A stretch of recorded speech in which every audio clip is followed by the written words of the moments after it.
Okay, well, it sounds like we can get started here. Good morning, good afternoon, good evening, wherever you are in the world today. Thank you for joining us for DMZ Chats. My name is Sar. I am the founder of Sea Tribe Festival. We are a community based and driven by diversity, and we help innovative and creative people achieve their dreams through festival style conferences that happen on a biannual basis. I play the lead for the VP Canadian operations for Autonomic. And we are a company that removes the biggest headache when you're trying to build software, which is actually testing it. So we apply intelligent systems and machine learning to help you build and scale your software products much more quicker and bring your products to your customers quickly. As a DMZ alumni, I'm really excited to have this opportunity to have this chat here and moderate this DMZ chat. For those that aren't quite familiar, the DMZ is an incubator accelerator which helps tech startups grow and scale their businesses. They provide high impact, high intensity, and highly customized programs for founders to validate, build, and scale their startups.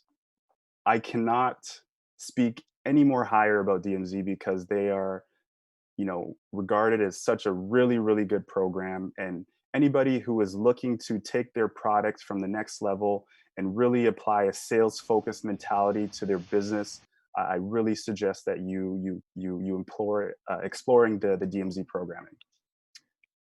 So, what you've all been waiting for, we have a very exciting guest, and I'm excited to welcome Kyle Norton, Shopify's head of revenue and retail, to the call. Welcome, Kyle. Thank you very much. Appreciate you having me. No problem. So I'll share a little bit more about you with our audience, Kyle, before we get into the questions. So Kyle runs the revenue teams for Shopify Retail, Retail's product group, including sales, enablement, revenue operations, solutions engineering, and implementations. That's quite a mouthful. He was previously the VP sales at League Inc.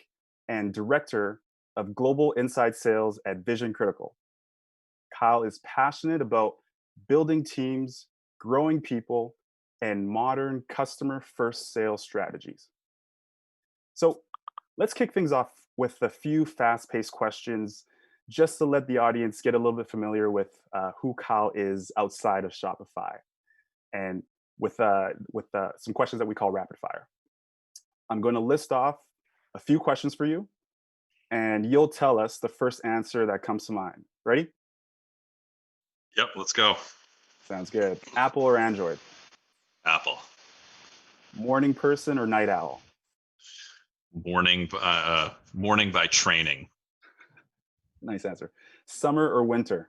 Summer all day. Books or movies?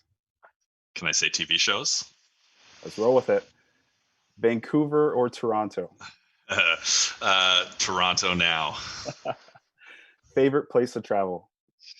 Probably the cottage where I'm at now. Favorite social media platform? Instagram. Name one thing on your bucket list. Solo skydive. Ooh. One book you recommend to the audience. Oh, sales acceleration formula, because that's going to be a topic we talk about today a bunch. Favorite food? Chicken wings. Best part of your job? People. Love it. Thank you for that, Kyle. Now, as the head of retail sales for Shopify, I imagine that you've had quite a busy job over the past few months as the retail sector has had a complete makeover due to the pandemic. So, can you explain to us what led you to Shopify and give us a behind the scenes look at what the head of revenue retail of Shopify does? Yeah. So when I was exploring for new opportunities, there were three things really top of mind for me. First and foremost was people. Are there smart, driven, good people to work with? That I had an alignment of values around. So people was really central. Who I was going to be working for sure is a big piece of that. Product. I'm at a point in my career where I feel like I can be picky about the products I go and sell. I've spent time in my career selling more challenging products that didn't add the most value. I worked in a boiler room for 5 years when I was just getting started, so I feel like those days are behind me a little bit. So finding a product that I was passionate about that added a ton of value was really important. And then the third thing was the problems. Like, what are the problems I can go in and solve? Am I going to add a lot of value to the place I'm going, and are those interesting problems that I want to dig into? And Shopify, and particularly the retail product group, it had that in spades. Got to know a lot of the people that I was going to be working with. Shopify's known for great people, and it's known for its values and culture. Product speaks for itself, and the thought of doing a big scratch build, taking a sales team that was just a handful of people. It was like 7 people when I started, and growing that across a bunch of geographies, and having an addressable market like we had was a really cool set of problems that I was super eager to dive into. And then the more transactional part of that is my old boss runs sales at Shopify Plus, and so him and I were chatting. He mentioned that Shopify was building a sales team within this product group, and I got introduced and hit it off with my now boss Ian, and the rest was sort of history. It was a pretty easy decision from there. And for those on the call, I mean, it sounded like you had a interesting pivot point that took you into the technology space. So you mentioned Hmm. being in the boiler room. What Yeah. was that transition like? So I spent 5 years at a company selling conferences and events. Like, not a great company, not a great product, but like, man, did you have to sell? And it was a great place to grow up as a salesperson, and uh, wasn't easy, and you really just had to figure things out, and get great at the craft. Um, because you couldn't rely on a product to do any of the work for you. So that was a great 5 years. I loved my time. I was really young, so the fact that this was like a bit of a crazy company didn't affect me. It was all fun. I was just having a blast being in sales and sales leadership. And at one point, then I said, okay, like, I really want to get into the technology space. That's where things had been going, and knew that my resume didn't really translate. And just because the company was sort of unknown, uh, people in technology are pretty snooty about, like, oh, like, unless you've sold technology, you don't know how to sell technology. And so, Yeah. like, I do that today. So glass houses. Um, so I was like, really thoughtful about how I was going to make that happen, and I did what I sort of knew how to do, which was cold call. So I just started cold calling people, like heads of sales at companies that I respected and wanted to go work at. And so the guy who now runs sales at Shopify Plus, Mark Bergen, called him out of the blue, asked him for like 10, 15 minutes to chat about how I was going to navigate my career. I just wanted his advice. I was just trying to reach out to people to get some advice and insight, knowing that, if we struck up a good conversation, who knows where that would lead. And then through that conversation, he was talking about problems in the business, or things they wanted to do better. I was like, oh, well, what about X, Y, and Z? And one thing led to another, and he basically said, hey, do you want to come do this for Vision Critical and sort of reorganize our global BDR group? And that was it. I just needed a chance, because I think then, we're snooty about people who don't have technology experience, but then as soon as you have the technology brand on your resume, oh, you're like a technology salesperson now. So it was much easier to go from the next thing to the next thing. It's kind of like that old adage: if you ask for money, you'll get advice. Yeah, If yeah, you ask for advice, you'll get money twice. yeah. So, I mean, a really interesting stat here. As of May, Shopify surpassed the RBC to take title of Canada's most valuable company. Clearly, that was all you and your team's work. Of Uh, course. it's no secret that due to the worldwide pandemic, the mandated shutdown of most retail stores this year opened up a massive opportunity for Shopify to grow in the brick and mortar market. So, anticipating an immediate surge in new retail customers, what did you do quickly but effectively to set your team up to for success? So there's a lot in this question, and even sort of that baseline assumption that we knew this was going to create a surge in the retail sector wasn't really known at the time. Like no one knew what was going to happen. There was still in those early days the possibility that this just like crushed everything and was bad for Shopify. Like it seems it seems crazy to say that now, but at the time, so much different information. There's so little known about the situation, and you're just scrambling to figure things out. So like nothing was really assumed or known, but you could quickly tell within a couple weeks that a lot of people were going to be hurting, especially brick and mortar retailers. And so this is a top down thing, all the way from our CEO Toby. He basically said, rip up every plan, start from scratch. Like I don't care what you were working on before, whether it's a product roadmap or an investment plan or what we were trying to build into the commercial organization. Like start from scratch again and start from the merchant. So knowing what is happening in the market, what do we need to do to help merchants survive and thrive? And so certainly for our group, that mandate was, how do we take brick and mortar retailers with very little online presence and help them get online really fast so they can survive. So there was a huge product investment in helping this transition. We'll talk a little bit later about the initiative with Government of Canada. Basically, everybody was given the mandate in every part of the company that we're here to go fight for our merchants, and that's the only thing that mattered. And so for us, we basically just like looked at every plan and asked ourselves like, well, okay, what is more of a long-term bet and not an immediate payoff for our merchants today? Like, let's defer a bunch of those. And we just started to go to work. And you're like, so much was changing. It's funny that it's hard to put yourself back there and think about how ambiguous things were, but things were changing every week. The economy coming to a crash and everybody like dying was a possibility one day, and then the next day it was like, oh, like it's only the flu. Like those were real oscillations in that everybody was having. So we just tried to stay close to the ground floor. So we were updating our messaging. We were really leaning into the reps in terms of coaching, like just lead with empathy, just hear what's going on, and really just try to seek to help these people and help them make a good decision to move their business forward. So a big piece of that was just like listening and reacting on the fly.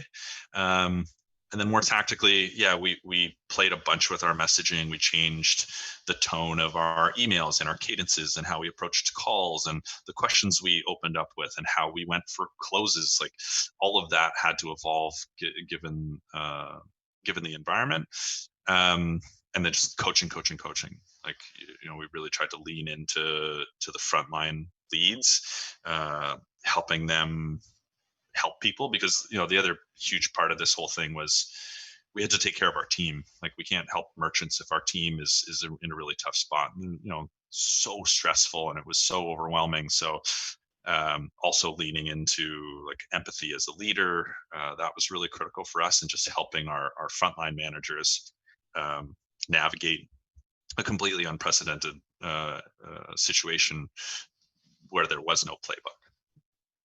That's so interesting that arguably the largest tech company now, largest company in Canada, was basically at the brink of whether they were going to survive or thrive through that pivot. But as you mentioned, every single day there were things that were just being presented that were just completely on the other side of the spectrum.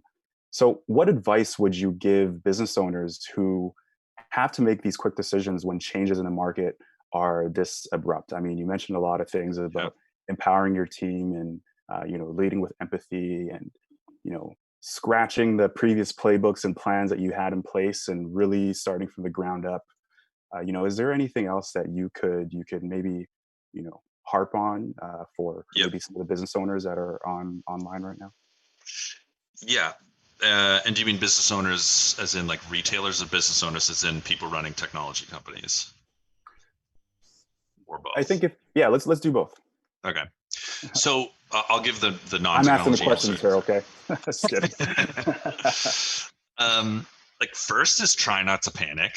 I think is important. So as much as you can, like take a deep breath and try to like manage your emotions so that you're making the wisest decisions possible. And the way the brain works is when you're in that sort of amygdala fight or flight response, like your rational thinking, your prefrontal cortex like shuts down. Like it your body is wired to sort of turn off that part of your brain which thinks slower, which is that frontal cortex, which actually helps you think through things rationally. So there's a physiological thing that's happening here where if you're in this amygdala response mode or amygdala hijack, like you're not going to make great decisions. So first, it's like, okay, like try to calm yourself, try to calm your team, and make reasonable, rational decisions. I think that seems fluffy, but is really critical.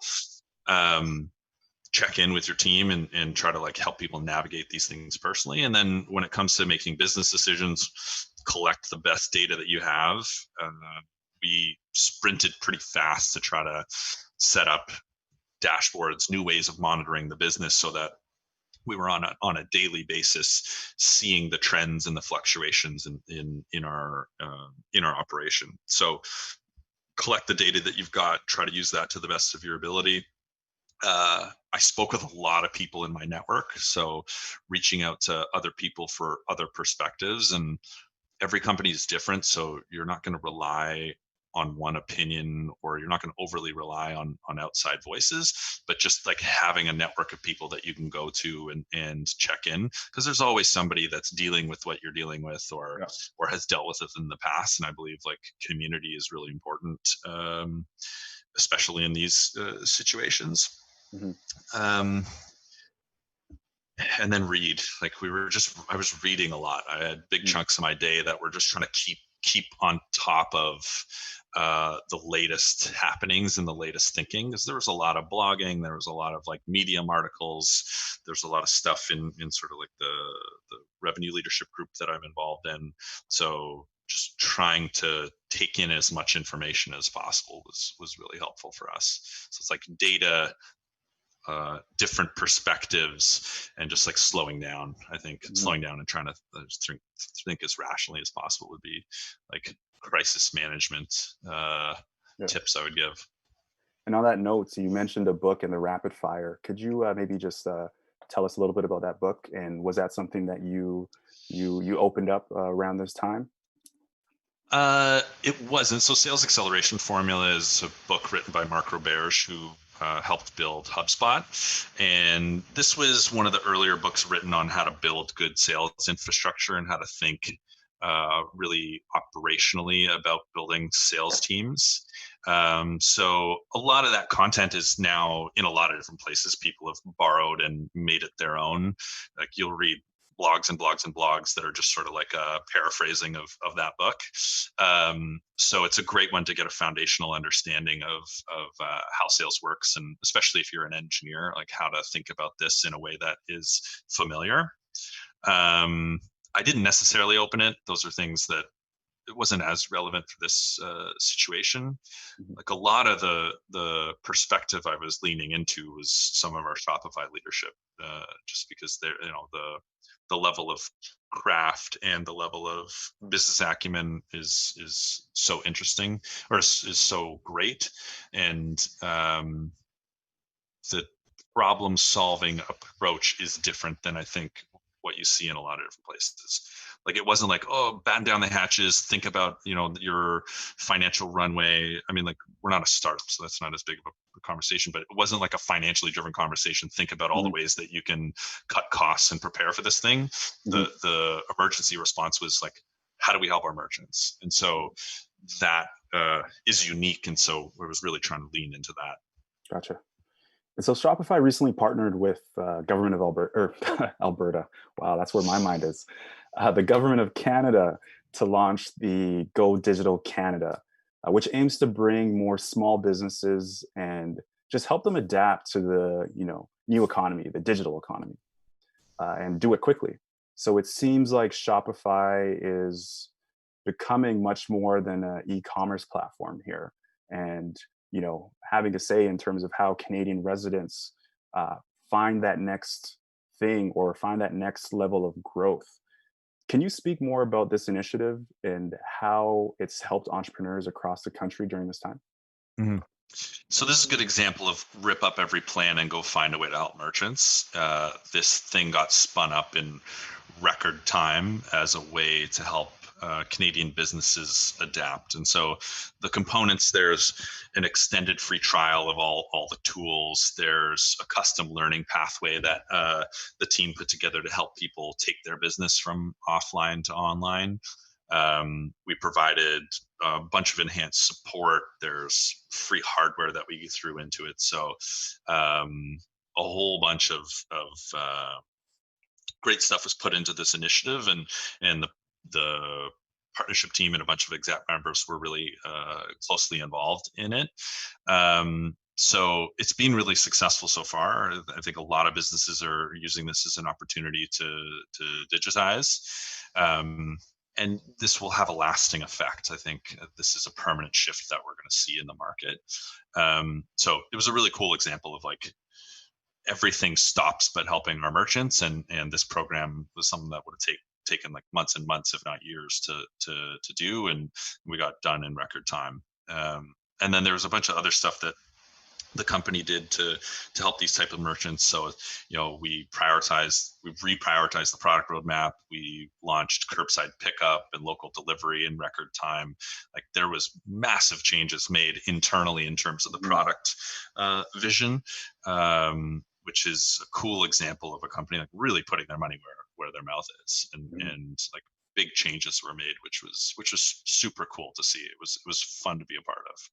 Especially for how big you guys are, and with everything going on, to make drastic changes like that in your product, and then and enforce it within your market. That's really, really impressive. So was that something that was then adopted globally, outside of Canada? So it's a Canadian program right now, then and lots more being done on similar stuff. Yeah, gotcha. So I mean, a sales strategy is very rarely a one size fit all solution, and what works for one company's product might not necessarily work for another's. But I mean, as a seasonal sales expert, from selling for conferences and in the boiler room to now focusing on working with Shopify, you must have some tried and true tips for what sticks and what doesn't when it comes to selling technology. For our tech startups that are in attendance here today, what advice would you give them, give relatively new companies who are in the process of implementing a sales strategy, or who have started to implement a sales strategy, but maybe it could be breaking, or they may not be getting the results that they're looking for? And where Mhm. can they maybe start? Yeah. So in the early days, a few things that I think are really important to keep in mind is like one, stay laser focused on your customer and tied at the hip with them. So you can't be all things to all people, especially in the early days. Super constrained on resources. You can only do so many things, whether it's building products or investing in go to market. So I think having a pretty specific understanding of the value you provide and who's going to see that value is important, and staying really closely tied to those customers. So I think there's a lot of times an overinvestment in sales early compared to service and customer success, because the greatest snowball effect you can have in your business is a bunch of super satisfied customers that are willing to sing your praises, and be that's like the best marketing you could possibly have, whether it's getting on reference calls or speaking about you in the market.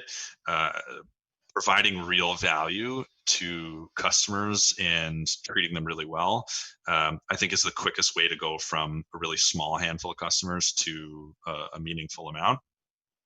The other thing I would say in the early days is really critical is knowing where to spend your time, like what type of individuals to spend those resources on. And so as much as we, especially in the early days, craft like these uh, fairly artistically drawn ROI statements and like, this is all the value, this is the return, and how fast you're going to get the payback. Like that's all great, but like buyers aren't going to believe it from a startup. Yeah. And the earlier we can sort of understand that, the better. And so the types of people you want to spend time on are not the individuals that are really going to evaluate you on a spreadsheet and make sure the ROI numbers all line up. Like that's a pretty conservative approach to buying products, and a conservative approach is not going to lead you to doing business with a startup. You need to find change agents. You need to find people who are contrarians in their industry that are going to hear your message and be like, yeah, this market is screwed up. We do need this type of thing. And they have to want to do business with you for more reasons than like a very transactional return. Mhm. So finding people that agree with your worldview, like you should have some sort of earned secret as a founder and some sort of unique point of view on the market to Mhm. get that early traction. And Mhm. then who are those people in the market that are going to resonate? So like at my last company, like healthcare and insurance is broken and we think it sucks for these reasons. And certain people are going to hear that message, be like, I've been saying this for years. Like, I can't believe the insurance companies do this, this, and this. Be like, boom, this person is not going to spreadsheet us and make us like prove the value on Yeah. in all these different ways and ask for 7 different customer testimonials from a bunch of customers that you don't have yet. So spending your time on change agents is really, really critical in the early days, Mhm. and being honest with them. Like those people aren't necessarily buying your product because they believe it's the best thing for all of these reasons. Like you're a startup. You're like, there's going to be bugs, like Yeah. there's going to be gaps, and there's going to be things that aren't quite where they need to be, but they have to believe in the vision, and you got to be transparent with them. It's like, hey, this is what we are now. This is what we're building. These are the things we want to change in the industry. Like, and we'd love for you to be a part of it. That's a Mhm. that's a great way to win those early customers. And then you can translate that to a customer advisory board, and you want to obviously like have them be a part of the product creation process if you can. Like let their voice be heard. Those Mhm. people will then be your evangelists and Cool. do way more than you can with like SEO or like a great social presence. Like customers are the thing that matter. Um, and the other thing I would say in the really early days is just stay involved as a founder in a founding team. Like Mhm. the because I spend a lot of time with startups, and I hear this from a lot of technical founders. Is like, when should I buy? When should I hire the VP of sales? When can I get the VP of sales? Like, when can I have them Yeah. do Yeah. the thing? Because sales is not a comfortable thing to do, especially if you don't come from that background naturally. Like Yeah. it's not a natural thing. And so oftentimes technical founders want to get out of sales as quickly as they can and hire that VP of sales to go figure it out for them, but stay involved. Like it's people saying no to you in the sales process is the best way to learn like what you Mhm. can invest in to win deals. No one's going to believe anybody in your company more than the founder. Like Mhm. the credibility of a VP of sales versus a CEO or the CTO or the COO is totally different. So I encourage founders to get involved heavily in sales early, stay involved for longer than they would probably like. Get out of the transactional stuff. So you don't need to come to first meetings. You don't need to be sending emails, which you might do in the like bootstrap days. But come to the big meetings with the big customers. Come to hit the road show with your sales team. Sometimes I think that goes a long way. So you mentioned something. I mean, you said that sales is kind of an inorganic uh, process, but I mean, wouldn't you say that? I mean, over every single day that we wake up, we're selling ourselves, right? Whether it's that Hmm. new career transition that we want to do, or it's that next girlfriend or boyfriend that we want to meet or talk to. That's kind of aligns with a little bit of sales mythology in terms of kind of opening and closing to some degree, right? So can you Yeah. maybe expand a little bit on maybe your contrarian viewpoint to how sales is a little bit more inorganic for people? So I do agree with your point, and Daniel Pink has a great book called "To Sell Is Human" that talks about this, and it's a bit of a reframing. Everything we do is sales, so get comfortable doing sales as a craft. So it's not that I disagree, but I just think it's still uncomfortable Yeah. asking people for money, having people tell you no, having a lot of people tell you no, especially in the early days. Like that's not something we're super well built for without training. Like it's like anything else. You got to practice it and you got to get a bunch of reps to get good at it. Especially as Canadians, I would say being like pretty amicable. It's a a generalization, but it's true in a lot of ways. Like we're not New Yorkers. It's not something that Yeah. comes like really easily to us. So you got to lean in. You just got to like put in the work and be uncomfortable, and there's a lot of great outcomes that come from that. And for some of the seasoned vets, uh, what should they be looking out for, um, especially as we still face uncertainty in the markets ahead? Like, I mean, you provided some really tangible, hands-on feedback for the early stage startups, but is there anything that you'd say to some of the more established companies that are still trying to find inroads or hmm pivots in this market? So when the economy gets tough, so first off, I'll frame this as like I'm of the opinion that winter is coming. Like the economy is being propped up by government stimulus, and at some point that needs to run out, and the it looks like we're headed to harder economic times. That's sort of where I'm coming from. um, and I think when things get really challenging, the fundamentals matter even more. Like it's not like a different set of things that are all of a sudden important, but we just can't get away with some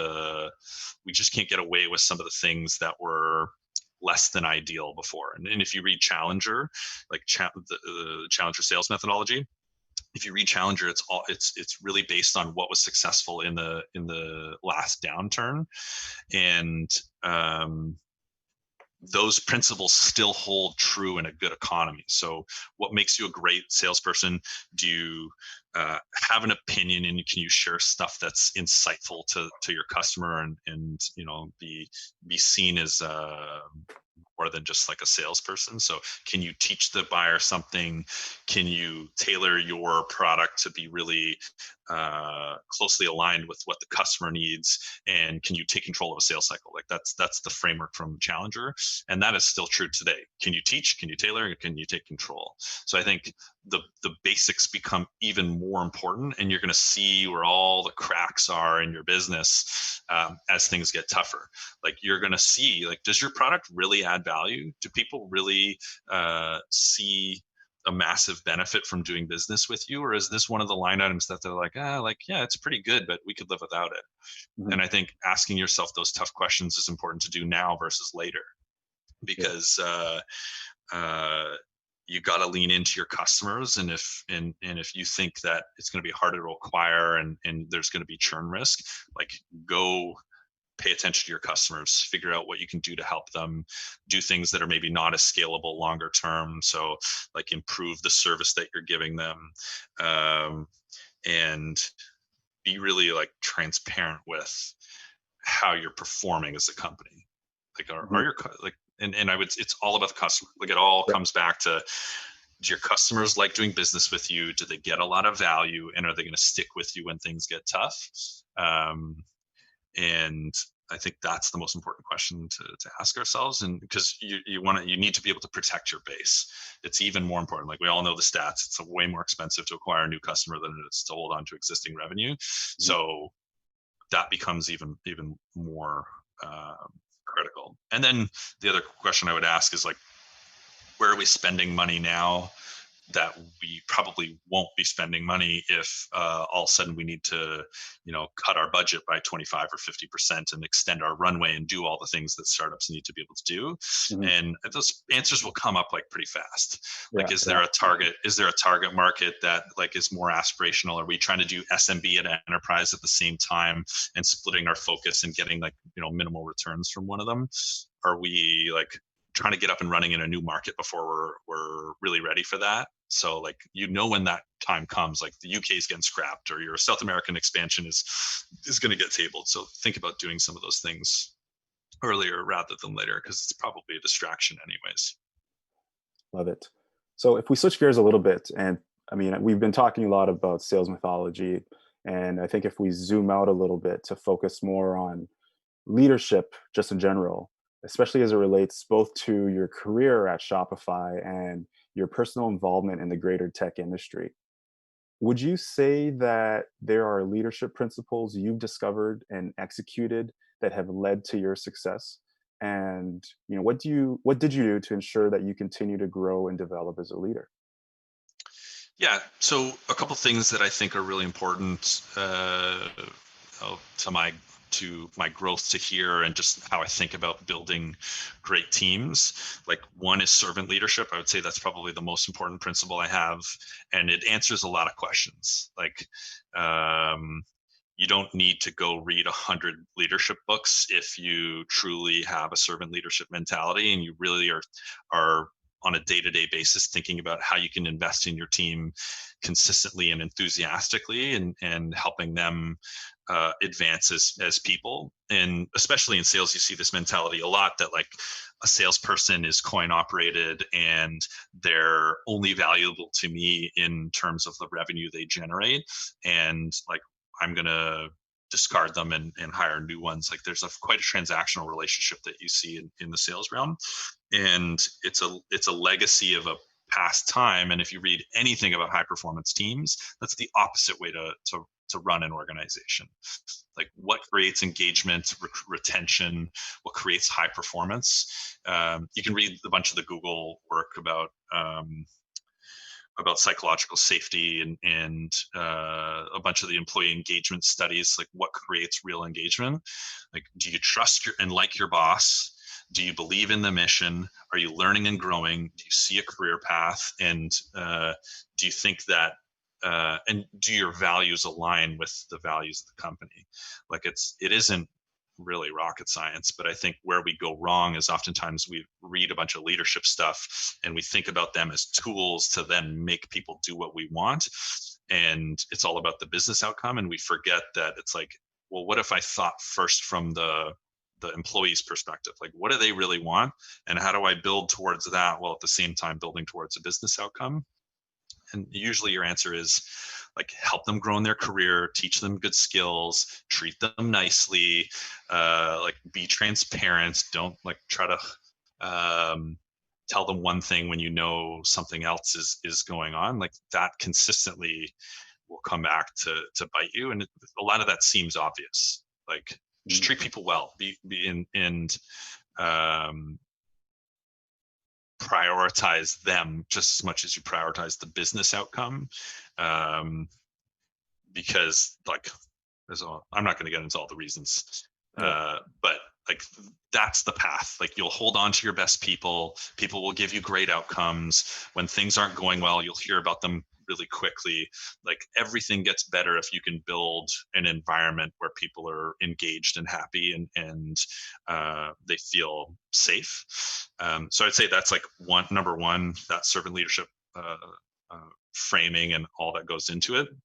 And the other thing I would say about leadership that took me longer in my career to understand is, you can't lead people until you can lead yourself, and you got to like fix your shit before you think you're going to be able to be a great people leader.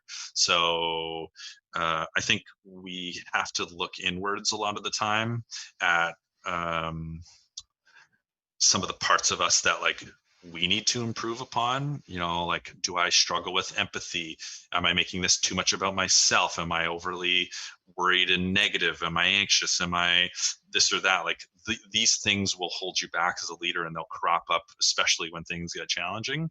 So I think a lot of the times as leaders, we spend so much time thinking about the leadership craft, and it's a downward facing thing. How do I communicate to my team? How do I coach my team? How do I get them to do what I want? Versus looking inward and saying like, how do I get myself to a great place where I'm like healthy and productive and in a really good mental spot, because then other things flow from that. So Sure. there's lots you can do there: mindfulness, meditation, gratitude practice. One of the biggest things for me was working with an executive coach for a long time. That was like a huge unlock. Go see therapists. Like there's lots of awesome things to do to work on yourself. And I think that's a lot of the time a piece that's missing. It's Hmm. like we focus so much on how do we use leadership as a tool versus like how do we how do we build ourselves into the best person possible to then be in a position to help the most. I think that's really neat because when you even zoom out a little bit further and you think about where the world is going. I mean, especially if as a race we're able to overcome everything that's happening currently, and we think about the future and what it's presenting us with, especially with the emergence of a lot of new technology that are probably as disruptive, if not more disruptive than the technologies that we have currently today, right? Mhm. From the internet to mobile devices to um, social media, all technology that we've used on a consistent basis, probably all of us every single day. But over the next decade or 20 years, we're going to get even more of these very disruptive technologies. But technology doesn't change who we are as human beings, right? It might make us, immeasurably stronger and more powerful, but it doesn't change who we are internally. So, it's really neat that you touch on that, because I think there's a lot of work that we have to do internally to develop some of those assets that you talked about, and develop some of our everything that's happening on the inside before we go out and we take on the world. Mhm. So the majority of the use cases we tend to think for using Shopify are for those that are, very traditional e-commerce companies. And obviously with the work that you guys have done with the government of Canada and helping more non-traditional companies sell their physical products online, what are some of the best examples of these non-traditional e-commerce companies that utilize a platform like Shopify to diversify their service or product offering, that maybe founders can take home to really consider about their own businesses? So I'll give a cool example of companies adapting to this new environment. I don't know how applicable it's going to be for software founders, but it comes back to rethinking your customer experience and just being really customer focused. So we had a company that sold bikes, and they were using a bunch of different platforms, and one of the reasons they chose to use Shopify is those their disparate platforms, whether it be inventory management, point of sale, and their e-commerce store, them being different like prevented this from being capable. So that was the fit for Shopify. And what this bike shop ended up doing was letting people basically showroom on their website, look at their inventory, because it's a high-end bike shop, so people wanted to like tweak and change, and then you could get on a call with a store associate and walk through the website and talk about changes. And so they were doing like a personal shopping experience, but over video, using their web platform as the tool, using their e-commerce store as the tool. So then the associate on the other side was doing all the customizations on in point of sale in the Shopify point of sale tool, building the bike to the specs that they discussed, based on what that person was reading on the e-commerce store, and then built that whole cart. It was ready to check out. They emailed that cart to the buyer, and then the buyer saw it in their email and then was able to do a custom checkout, and then that all went through Shopify. So the fact that Cool. you could start one place, have this pseudo in-store experience, then send a cart back digitally, and then the person would come to the store to do curbside pickup, and all that was managed centrally in Shopify. It was a really cool example of the power of where we've always thought the world was going, and certainly like we were slammed in this direction very recently, which is omni-channel. So like what are those interesting omni-channel experiences that we can curate? So Awesome. um, yeah, that's it. It's a good one. Thank you. So that's all for the questions from my end. We did have some pre-submitted audience questions here, and there are actually some really good ones here. So the first one comes from Blake. He's a sales lead at WeWork, And he asks, so what is the most important characteristic that you look for in a sales rep to thrive in a startup sales environment? And how does this change as your organization scales and matures? Thanks, Blake. Yeah, that is a good question because the profile of a salesperson in the very early days is definitely different than where you're going to get as the company matures. And you see this mistake often made. It's like, oh, I'm going to go hire this person from Salesforce. They're great salespeople, but that individual is just not set up to succeed in the chaos and craziness of a startup. So, and there's a book called Impossible to Inevitable by Jason Lemkin and Aaron Ross that has a bunch of good stuff on this. And it talks about the profile of a sales leader here as well. But in terms of a rep, you need trailblazers, you need pioneers, and they need to be interested in doing more than just slinging deals, and they need to be motivated by different things. So one is they need to have a more generalist skill set. So have they done like some growth marketing when they were in university, and did they take like an operations role at some point after school? Like oftentimes as hiring managers in sales, like we just want to see sales. And if they've done a bunch of different things, sometimes that can be a knock. It's like, well, do they want to be in sales long term? Have they built enough craft? But those are actually really interesting people for you to have on the team in the early days. So one, a more generalist skill set is great. But I think the even bigger piece is aligning on what you can provide and what this person wants. So if my main motivation is compensation and I'm in sales to make money, and my driving force is like I like sales because I eat what I kill and I'm very financially motivated, that's not going to be a great person to have at the in the infancy of a sales org, because they're just going to be they're going to be a headache because you're never going to be able to pay them as much as they want because your product's new and new products don't sell as much as you want, and we're going to set the quotas too high, and we do all the things. And like that's not the unique employee value proposition of a startup. The unique value prop is you get to work with the founder, you get to do all sorts of cool creative things outside of your sales role, you get to like make your own decks and try and tweak things, you get to be in meetings that you're like super unqualified to be in. Like those are the cool things about being at a startup. And I think it's really critical. So one, it's you identify those things. So what are the skills? And the skills are going to change by product and by segment and your buyer, but the motivations is really critical. And then and once you're clear with like what your offer is, you got to be super transparent. And so at League, I would have this every single interview would be like me almost trying to scare them off at the end, because it's like, hey, I just want to let you know, like, especially because League had such a shiny reputation in the market, and it was like a hot buzzy company, but it was important for me to be like, by the way, this is going to be really hard. We're selling a product in a complex, challenging space to hard buyers, and it's new. So like, don't come here thinking that you're just going to like be crushing your numbers and like that's your primary thing. Like you're coming here because it's going to be a really interesting journey. There's a bunch of smart, motivated people, and you're going to learn a ton. But the priority has to be like these things. And if you can just be, you're going to lose candidates.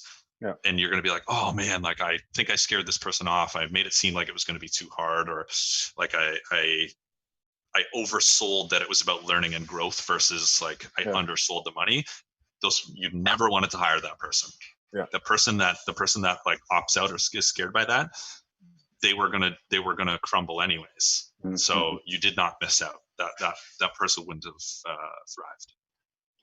And as the organization scales and matures, what are some of those characteristics that you're looking for?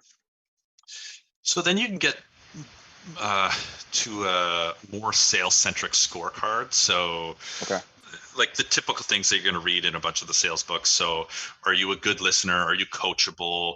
Do you have a history of success? So like when you do things in the past, are you good at them? And, you know, a track record in sales is great, but you know, if you're a younger company and you're not paying a whole ton, then you're hiring less experienced people. Like, where do you see the history of success? For me, it's like, I don't care if it was tuba or you were the captain of the soccer team or you were the head of debate club. Like, I just wanted to see when you did stuff, were you good at it? And because that shows me like you've got grit, resilience, you understand how to learn things. It probably involves a lot of practice and a lot of seeking feedback. Like, there's a lot of things that you learn by that. And I think the thing that never changes is a growth mindset. So even as you're sort of like Series B, C plus, the growth mindset's still really important because it's like not steady state yet. So you need people that really want to learn and develop and grow. Because things will continue to change in your company, and in general, those are the people that you want in your organization, anyways. Mhm. People that just like love to get better at stuff and love to learn. Like Yeah. that's a core Shopify pillar, which I like agree with so much. It's like that adaptability quotient, right? Your ability Mm, to adapt to change and succeed and thrive with change. Uh, yeah, anti-fragility. Like yeah, if everybody hasn't read Anti-Fragile by Nassim Taleb, like go read that. I love You don't need to read the whole thing. He repeats himself a lot, but it. you'll get the picture. So our second and final question from Zaid, he's a consultant at McKinsey, who asks, being in a sales focused environment, there are obvious sales type culture and motivation that comes with working with your colleagues in person. And with this new digital world and Shopify announcing a permanent work from home model, how do you continue to inspire that culture to keep your team motivated to best perform? And how can small and medium-sized businesses on this call adapt to some of those strategies from their own team? So I could go on about a 20-minute rant on this question We got because 8 minutes. I know, I noticed. So sales culture is something that like I think and talk a lot about. The short answer is like that traditional sales culture is not productive. It's like something we just need to get rid of and discard because it doesn't create a high performance environment. It doesn't create the psychological safety. It's sort of a crutch that we use to like patch over other stuff. It's like, oh, we're going to run this place like a frat house because we don't pay you that well and like there's not a lot of career growth, but like we got a pool table and a bunch of beer and like you can say whatever you want on the sales floor. Like that is an antiquity of the past that we're as an industry trying really hard to unwind. So one, it's not all that productive, and the other thing, it's like not very inclusive either. So that environment like breeds one type of individual and is not super attractive for a big swath of people that we want to attract, and just like it's the right thing to do to like be a little bit more sophisticated than this type of cliche. And so like just read the literature on employee engagement and read the literature on like high performance teams, whether it's like a bunch of the Google, I think it's called Project Aristotle. The Google work's really interesting, 5 dysfunctions as a team. Like there's some good stuff on this area. And like, how do you legitimately implement this on your team? Like, so everybody talks about transparency. Oh, like we're a transparent organization, but then like it doesn't happen, or you're only being like sort of transparent. But so like force yourself to walk the walk. So be transparent, like really care about your team, take responsibility for stuff. The thing that I say all the time is like my fault first, or it's for my leadership team, it's our fault first. I never want to hear anybody blaming one of the reps for anything. It's like, oh, the reps didn't do this thing. It's like, well, we built this thing, we gave them the instructions to do the thing, and then we were responsible for coaching them to do it. So like, who messed up? Like, you picked this rep, you trained this rep, you like decided on the framework. So like, how is this the rep's fault? And we need to Yes. get to into a place where like we take ownership as leaders over creating an environment that's exciting and empowering to be in, where people learn and develop and grow, and people are gonna graduate through a progression within your organization, and eventually they're going to outgrow you.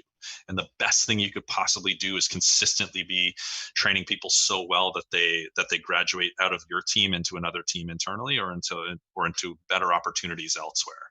Because if you can build that type of organization, that type of a learning organization, then you'll always be able to create really great talent, and people won't want to leave. Like you'll that's a unique place to be, versus like the cliche is like, oh, I heard this person's interviewing, like what a traitor. You hear this all the time in sales. People, like, if people are exploring new career opportunities, it's this like big black mark on them. It's like, no, I want, like I tell my leaders this all the time. It's like, you should be evaluating your market value constantly. If a recruiter reaches out about a cool opportunity, take the meeting, go meet with the CEO. It's like, you should know your value in the market so that I can get you what you're worth here. And you're confident every month, every quarter, that this is like the best possible place for you. You should like, it's this mentality of, I want to win you over every month. Yeah. I want you to know what's out in the market. And I want you to be like, you know what, but like, I really trust my boss, and I love our mission, and everybody treats each other really well, and I'm learning a lot, and I'm getting cool opportunities. Like that's what creates engagement. That's what creates like high performing teams, versus like, oh, I get to go out for beers with my buddies who I work with constantly. Like, that's not that sustainable. And again, like, when things get hard, then you see what's real. And so when you're forced to be remote, like, did your team implode? Like, my team kicked it into high gear. Like, people are having a good time. And not that it was easy, but like, we didn't have a productivity slowdown. Everybody's activity was still high. The performance was great. The mood was good. And like, we were making lots of changes. So like, I think it's a good stress test of like what type of an environment you've actually built. Um, I'll end my rant there because I could keep going. Well, Just I like, think think about your people first. That's like, if I can give one message, it's just yeah. like, think about your people first, and build for them. Well, I think you're going to get about a few hundred new resumes in your inbox here, because I'm sure there's a lot of people that want to come work on your team now. Uh, Yeah. so Well, before, that's yeah. I welcome the reach outs. And on that note, Kyle, where can people find you online, and what's the best way to stay in the loop with your learnings, your teachings? I'm sure this has been very insightful for a lot of guests on the call. But if they're hoping to, stay in touch and to continue learning from you, where can they find you online? LinkedIn, Twitter. You'll have to hear me talk about the Raptors probably more than you would want on Twitter, so be forewarned. But you can get me on both those places, or just shoot me an email if you want to talk. If you're a founder and you're looking for a sounding board, or if you just want to talk sales careers, it's just kyle.norton@shopify.com. Uh, happy to chat. And so, are the Raptors going to repeat this year? So I got another 25-minute rant here if you want to go there. Yes, that's the TLDR. Yeah, they're a real team.